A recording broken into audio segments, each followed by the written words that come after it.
जय श्री कृष्णा। राधे राधे भक्त जनों, आज आप सभी ने सुनेंगे यमराज की कथा और महाकाल की।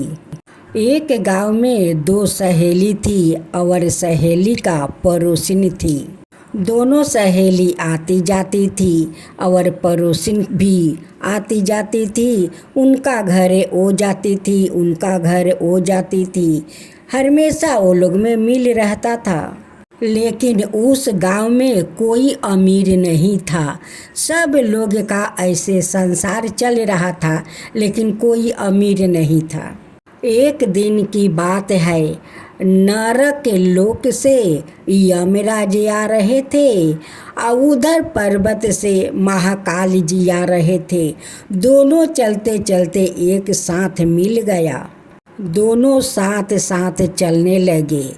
यमराज कहते हैं कि तुम कौन हो? वो कहते हैं कि मैं तो महाकाल हूँ। तब यमराज फिर पूछता है कि आप कहाँ जा रहे हो? महाकाल जी कहते हैं मैं महाकाल हूँ, जहाँ जाता हूँ वहाँ अकाल पड़ जाता है। यमराज कहते हैं कि मैं तो घर घर जाता हूँ, जहाँ जिसका समय हो जाता है मैं उसे उठा कर नरक लोक ले जाता हूँ। दोनों चलते चलते महाकाल जी फिर पूछते हैं कि यमराज जी, इस धरती पर किसको जाने का समय हो गया है? वो चलते चलते देखते हैं कि एक कुएं पर एक औरत पानी भर रही थी।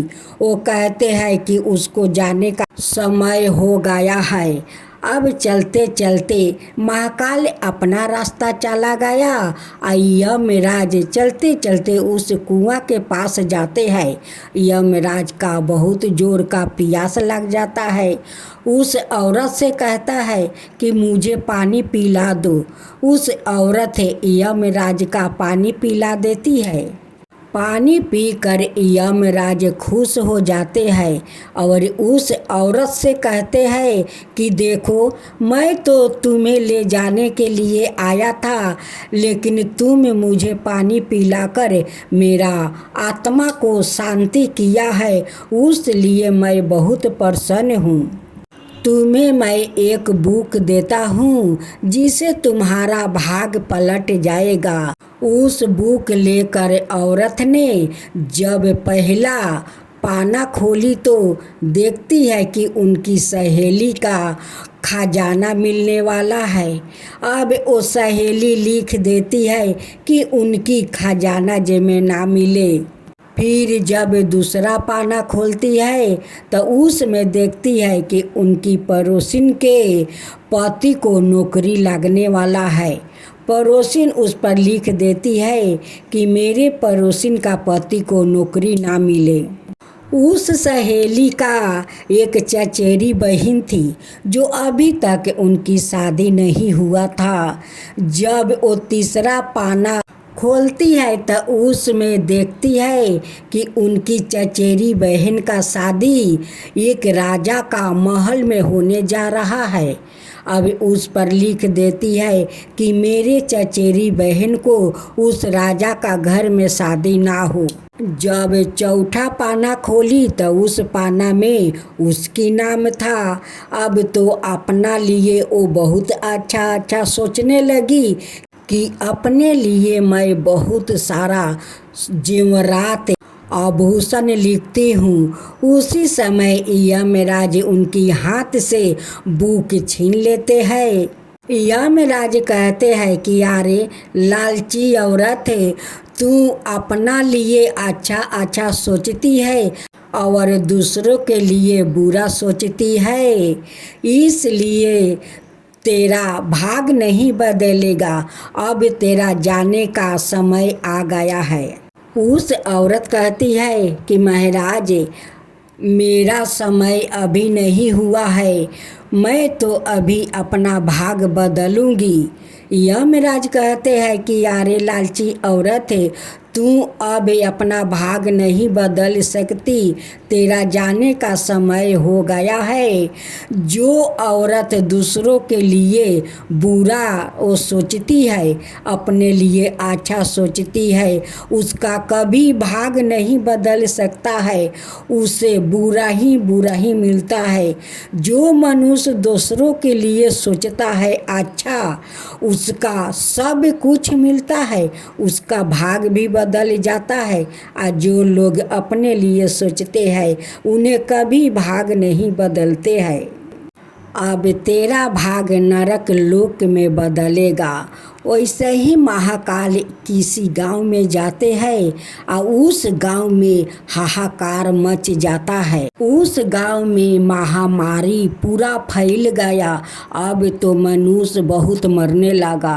अब यमराज सभी को यमलोक ले जाते थक जाते हैं। यमराज हाथ जोड़ कर विनती करते हैं कि महाकाल जी, महामारी अकाल मत फैलाइए, नहीं तो नरक लोक में मनुष्य को जगह नहीं मिलेगा।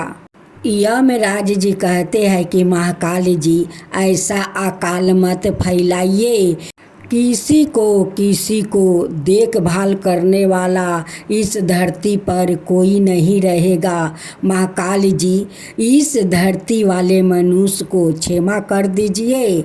महाकाल जी कहते हैं कि इस मनुष्य ने अपने अपने बारे में सोचते हैं, लेकिन मेरे बारे में नहीं। कभी मेरा पूजा पाठ नहीं करते हैं और नहीं मुझे भोग लगाते हैं, नहीं मुझे शांत करते हैं, तो मैं क्या करूं? अकाल नहीं फैलाऊं तो? इस बात को कुछ औरत सुन लेती है। किसी ने महाकाल जी के लिए वो दीप सजाने लगी, किसी औरत ने तुलसी के पौधे लगाकर जल देने लगी, किसी औरत ने महाकाल जी को भोग लगाने के लिए थाल सजाने लगी। सभी औरत मिलकर सोमवार के दिन महाकाल जी का श्रद्धा भक्ति से पूजन करती है। महाकाल जी प्रसन्न होकर महामारी अकाल को रोक देते हैं। आज जितने मनुष्य को वो मारे थे वो सभी को वो जीवित कर देते हैं। फिर से गांव मनुष्य से भर गया। तब से सभी लोग महाकाल जाने लगे। महाकाल जी के धाम धूम से पूजा पाठ करने लगे, जल चढ़ाने लगे, आरती उतारने लगे। तब महाकाल जी जमराज जी से कहते हैं कि देखो जमराज जी, जैसे उस औरत दूसरों के बारे में बुरा चाहती थी, अपना बारे में अच्छा, वैसे ही ये सारे पृथ्वी के लोग अपने अपने में हैरान रहते हैं। भगवान का ऊपर ध्यान नहीं जाता है, इसलिए महामारी अकाल फैलाना पड़ता है। अगर अकाल नहीं पड़ेगा तो भगवान याद नहीं आएंगे। अकाल पड़ेगा तभी तो मनुष्य को भगवान याद आएंगे।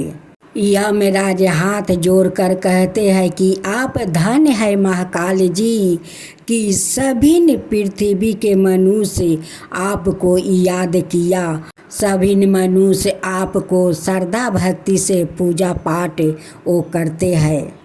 तो बोलो महाकाल भगवान की जय, यमराज जी की जय।